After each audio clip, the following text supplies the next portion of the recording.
Superman strong, yes, we're made of steel. We talking sports right now. You better know that it's real. We on your airwaves all. We talking every level. Yeah, that's right. Put them on the chopping block. Rating them out from A to Z. See which one is hotter now. Wanna chime in? Hey, pick up your phone and call in. Hopes, Buck, Flint, Coast, Elder, Wawa, Auburn, Gas City, Westbrook, Coosa, Christian, Southside, Rammer, Jammer, Yellowhammer, give them hell, Alabama. Friday night lights, it ain't nothing like Saturday hype.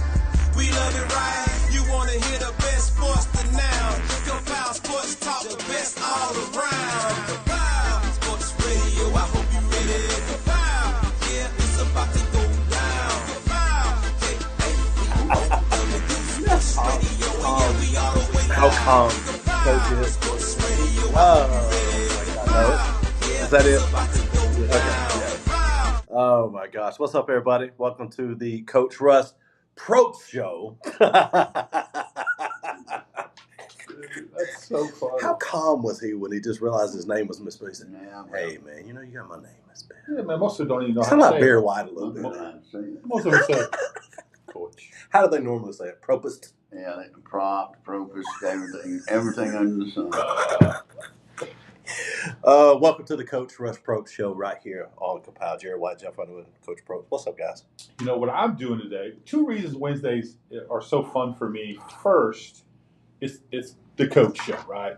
Mm-hmm. Secondly, it's youth group night. Yeah. And I get to get those youth group kids in here, a couple of the Coosa kids. We have George and Paola. Just great times over here. That's all the Spanish names you can say. No, I can say Corona. So, Coach, how was the week? It's been good. Yesterday's practice, I thought, was one of our better practices. So I thought the kids came with a purpose yesterday and good energy. And, I was worried about this week a lot. But I think we've had 2 good days of preparation, Monday and Tuesday. Sunday, we didn't do a lot. Watched film and did a little bit, but not a lot. And then, of course, Monday and Tuesday had good days. So we had a practice here in about 35 minutes. We'll be back on the field and have a walkthrough, and we'll be done today early today. We'll be done by 3:30. We're taking a group of seniors to the Jack State Delaware game tonight. All right. Oh, yeah. Some of them being recruited, so we thought we'd take them over there. And they reached out, and so we're excited about taking them at 6 o'clock at Jackson. Heck yeah, man. That's awesome. Are you taking George? George is junior. Not taking George. No juniors. He I is don't junior. think. Nice. Mostly seniors. Now we got a couple of juniors going, but it's not as recruits. Yeah, just kidding. 'Cause I was trying to get rid of the excuse for him not coming to church. Like, George, you ain't going to JSU with the team, so you better have your butt ready to go to church. That's fine. So let's talk about last week's game. Clinched a region championship, first time under the Association for Coosa Christian. That's got to make you feel good. It does. Anytime you win a region championship, it's important for the school, and that's something that can't be taken away from you. Now, it's not our main goal. It has nothing to do with. I beg to differ, Coach. I've seen the association take that stuff away. Yeah, well, but it is important for our school and kids. Absolutely. To accomplish that, and shows where we are with our program, and then but y'all know what the ultimate goal is, and that's to do really well come playoff time. So 41-8 over Cold Springs last week. That gives you guys a 6-2 record. Is that right, Coach? Yeah. Dominant performance, would you say, from can to can't? Yeah, I thought we played well. I thought we did some good things, and our first drive wasn't real good, but outside of that, then Max settled in and got going, and I thought LJ and Grayson had big nights, and both wide receivers did. I think they're only getting better. It gives us a two-headed monster, and the ability to run the football, and then the ability to throw the football. So, it's important for us to continue to improve in all aspects of the game, and I thought, offensively we were doing that. And defensively, I think that we really gave up some yardage the first half. They kept the ball a long time. They got in a straight T formation. But we made some adjustment at halftime, and I thought we came out second half and played much better defense too. It's pretty impressive to see. You got 3 sophomores that touched the ball and got touchdowns, right? You got K5 with 3 touchdowns. He don't count. He's kind of a freak, but then Long touchdown, and then junior Palmer. Then he got his first touchdown, didn't he? Or did he get? Was it a 2-point conversion? What did he get? No, the 2-point conversion was Joseph. Joseph. That's right. Okay, That's right. I wrote the wrong number down. That's right. And Joseph is a senior. Well, from where we were, 7, 11, 12, 48, all look the same, Coach. Bro. We were way up there. Mm-hmm. Too far, actually. So you've been through plenty of senior nights. Yeah. Talk to us about some of the special ones you've had in your career.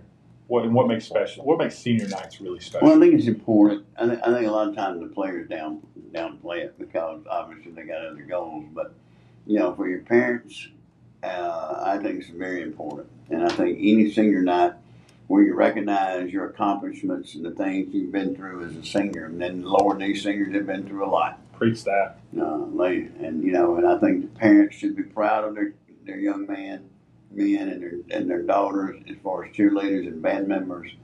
I just think that senior night is a special night to celebrate sort of a ending of your high school career as far as the regular season goes. Although we know we got other games to be played, this is a big night just because of that. And I tell the players, and I'm sure the children sponsor and the band person should say the same thing. Don't mess this up for your mom and dad because it's way more special for them. Don't mess it up for your mom or dad. But it is. It's for your mom and dad, and it's important to them. They'll be taking pictures. They're proud of their sons and daughters. And that's important. And I think that I've seen it a lot, and I think these kids more than any kid has been through so much that they should be proud to walk down there senior night. Let's talk about this real quick. I'm going to get out of the way after this, but let's talk about the character of students. I mean, you're a coach. First of all, you're an educator. That's what you went to school for. Mm-hmm. And the call of being a coach, I think it is a specific call to be a coach. You're developing young men into being men of character, men of integrity. And you have an opportunity at a Christian school to do something. Basically, my wife is an educator; she's a principal, so I mean, I understand the public school system. But you're getting to do something now as a Christian school coach. There's a powerhouse as a football team, but you're getting to take it a step further. Not just men of character or integrity. You're getting to develop these young men as Christians, as future fathers. We asked several coaches this a few weeks ago.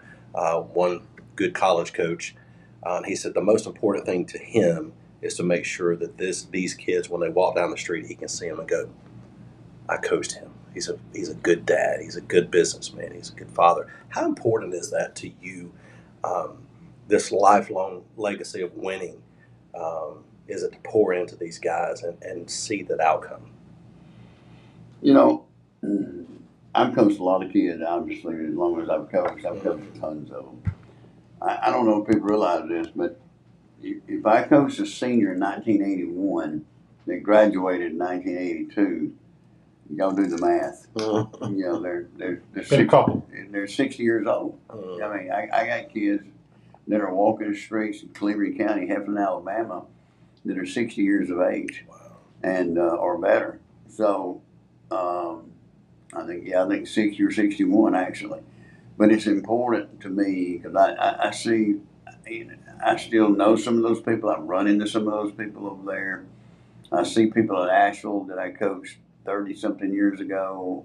Eufaula, Mobile, Hoover, Colquitt, Valdosta, and when you go through all those schools and know that those kids become solid citizens, and the good thing is I'll get a text all the time. I get a text constantly of kids reaching back out, asking how I'm doing. I want to, and I'll ask them how they're doing. I want to know about their family. I want to know about their children. how's the job going, all those kinds of things. That is so important that you've built that relationship over the years, because when football's over with, the relationship doesn't stop. And I think that's what's important to me is I really have enjoyed the relationship I've built with kids throughout the year. Now I know it's chronicled, that I've had nearly it's over 260 kids that have signed football scholarships, and that's important too. Wow. Because most of those kids, I'd say 85% of those kids have all gotten degrees. And there's a guy in Moultrie named R.J. Taylor that was one of my first players down there in '08 that he ended up signing. He went to Henderson State, got his degree. He's now working as a financial planner in a company, makes really good money. He keeps up with all of it for me in Colquitt. In that 11 years I was there, and even longer, he's kept up with those kids and lets me know about all of them that got their degree. And in Hoover, in 2004, we had a 20-year reunion last year, or earlier this year. We had a reunion with that 2014. And I saw a lot of those kids, and I'm sitting there looking, okay, this is an engineer, this is a captain in the Marine Corps, this guy's a doctor, this guy's runs his own company. And I was sitting there looking at me and Jeremy Pruitt and Todd Watson, who coached at Alabama, and of course everybody knows who Jeremy is, and David Faulkner and Matt Moore, who coached at Virginia Tech. We were all there, and I'm looking around going, look at these guys. Look at what they have become. And I think the added aspect to it is at Coosa is the Christian atmosphere these kids are involved in. That sometimes in a public school you don't get. Although we really did a really good job at Hoover and at Colquitt with having the spiritual things for them with the FCA, with Sure. our team chaplain and all the things that we had. We had a prayer box at Colquitt. And so whether you're in public education like I've been most of my career or now in a Christian environment, their spiritual aspects are very important to me, very important to, I'm sure, their parents. And that's something that we harp on pretty heavily at Coosa Christian. And I think that as a coach, you can't make them go to church, but you can flat put that in front of them, that how important your personal Lord and Savior is, and what it will do for you as a person going forward with your family, your job, your kids, being a good husband, being a good father. All those things are important, and I think that's really important to me, to be honest with you. To me, the relationships I've gained over these since 1980, 81, when I first started, to now, it's extremely important to me, and I think that's the reason I got in coaching. That's good stuff. Good Fantastic. stuff. Absolutely. Hey, I got a sneak peek. You don't really have to get into it, but I had a sneak peek from what Andrea is doing for these gifts for Senior Night. Unbelievably cool. She's so talented. She's very talented. Actually, I give all credit to her husband, Jeff. Right. I think he's really the one that drives. I mean, he's the creative. Nope. No. He's nope. Not. But we try. We got to give him love, too. What is your favorite Senior Night moment of your coaching career?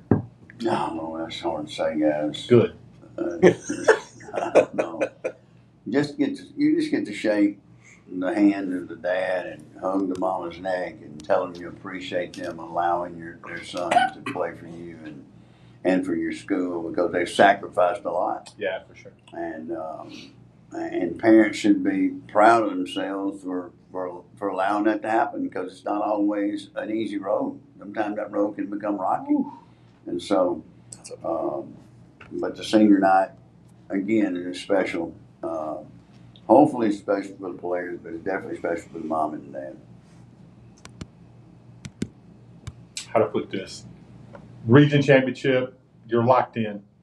How do you get this focus, though, you still got a game tomorrow night, right? You're still playing a team that won their game last week.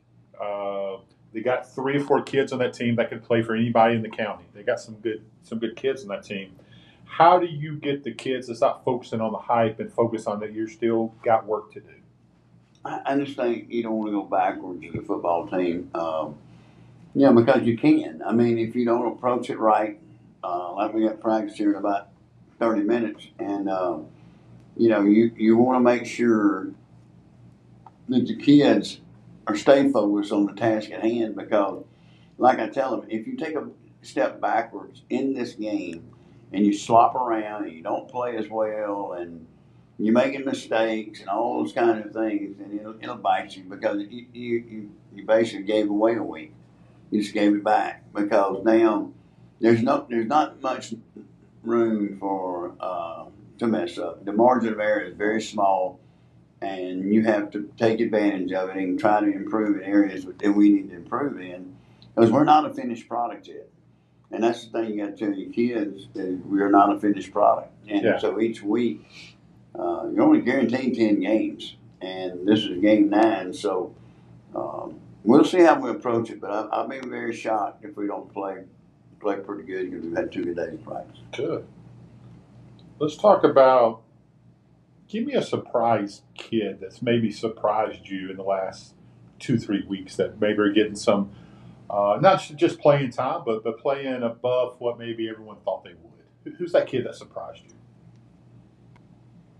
you? I know not a lot surprises Coach Rush Propst, except when we spell his name wrong. It did surprise him. It did. Well, I mean, Carson Reed continues to impress me in practice. Okay. We didn't see him for the first 5 weeks till we got the blunt. He wasn't eligible until we got the blunt. He continued to impress me in practice. Hopefully, he can learn some different positions. I think it's important that he learns a position at receiver as much as he's learning at running back. But everybody else, I mean, Brad, DL, and Maddox Gaines, and Chase, and Zayden, that front on the offensive line is pretty consistent. Yeah. Palmer and Cade Mickler at the tight end spot. Now, I would not to give away too much, but I would like to get them off the field on offense some, and for us to be able to do that, we got to get in 10 personnel, and that means Carson Reed's got to learn the receiver spot more. Byron's another one that can give us some help there if he'll just continue to play, and then obviously outside Cooper can rest LJ, and the Keener kid can rest Malone, Grayson, and then Pierce can rest Kylan, or Carson can rest Kylan. Mm-hmm. And then that way, and then Joseph, I mean, here he is a tailback trying to tote it 15, 18 times a game, and then having to go over and play defense too. That's tough. Max, a one-way player. So I still think we've developed some depth that we weren't sure. And on defense, we think Nick Nunn's got a chance to continue to grow. Jaquan Terry is another one that has a chance to grow. Carson's playing defense. Keener's playing defense. So we're playing more people than we've played, and the development of those kids are crucial come down the road, because I hate to look ahead. But I'm that type of guy.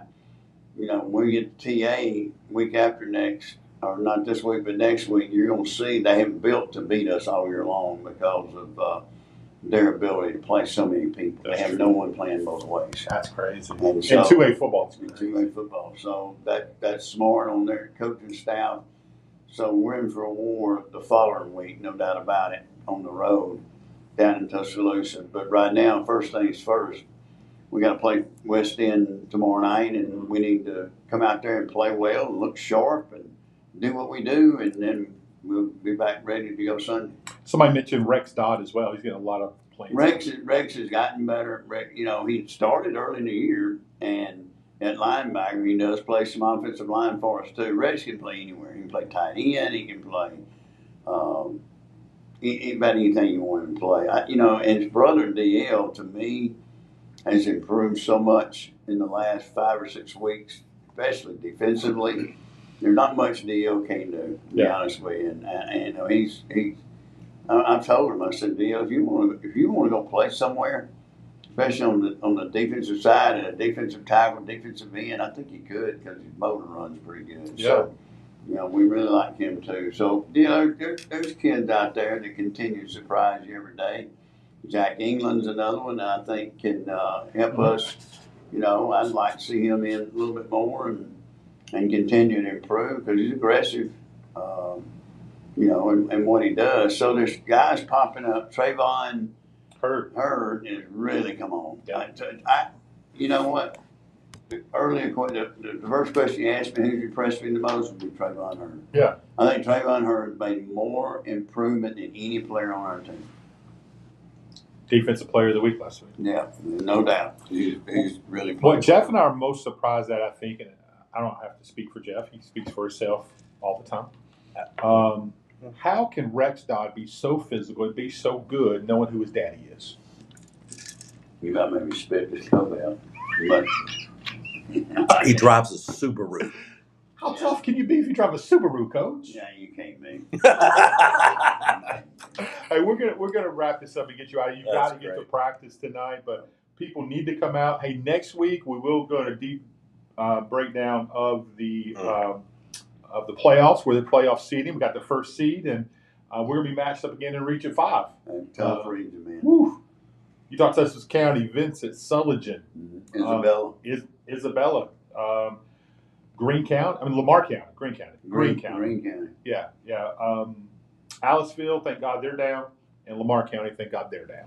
Yeah. So, any parting thoughts on we got to get out there and make senior night really special for everyone? Well, I just hope, you know, like I hope George gets in a situation where he can kick a longer field goal tomorrow night to get some confidence back into it. I know he missed it kick of the day, but he's another talented player for us that's got to continue to shine for us to be good come playoff time. His special teams will be very important. But he does it all. He punts, he kicks off, and he kicks extra points and field goals. So he's another one that's got to continue to improve. But my parting shot is let's play well tomorrow night, and let's get this one behind us. Let's enjoy senior night. Let's get rested up Friday and Saturday, because we're going to get them all Friday and Saturday. Let their bodies heal, and we'll be back Sunday getting ready for TA. Okay. And senior night is going to be done before the game, so it's senior night, it's Pee Wee night. Yes. We're also recognizing the mayor of Coosa Christian, the mayor of Rainbow City, Joe Taylor, will be with us as well, and it's blackout. Yeah, good. I mean, we're excited about it, and so the senior night, we asked the parents to be there at 6:25 as the players come up, the seniors come on the field up under the jumbotron. We'll line them up at 6:35, and I think at 6:40 we will recognize those kids. Yeah. And then they'll go in and get a prayer, and let's come back out and play football. Amen. That's all I got, Coach. All right, guys. We will see you tomorrow night. Great job, bud.